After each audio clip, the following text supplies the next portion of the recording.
Webflow's new embed props are a lot more helpful than I originally thought when it comes to styling our components. So at first I thought they were pretty limited, and then a subscriber pointed out in the comment of my video that you can actually attach this to data attributes so we can have unique CSS for each instance.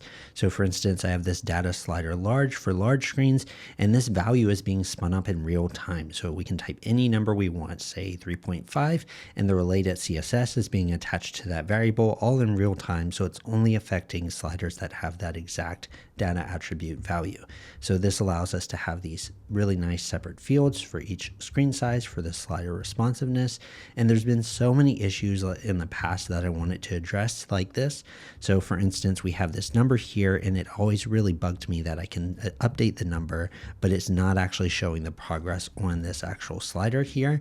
And of course, in the code, I could, with JavaScript, it goes ahead and it updates this, but it's not really in sync in the designer. So if I would need to save that, there was really no way for me before to set that CSS based on component props.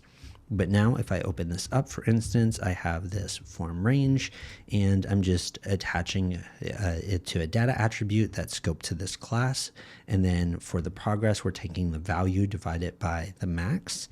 So if I go ahead and just, for instance, put this to be out of 200, this will be completely in sync based on the current value and the maximum value for this. And we can have unique, for each form range, we can have unique progress, which is great. And it goes even a step further. So here, for instance, we might want to show item 2 by default or item 3 by default. And this is something that could really never be in sync before. But here we can now actually use this number with inf child. How wild is that? So this is again attached to a data attribute that's scoped to the class.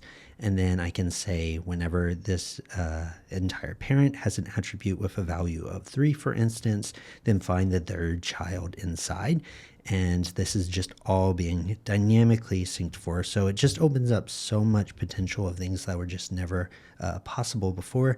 Really exciting stuff.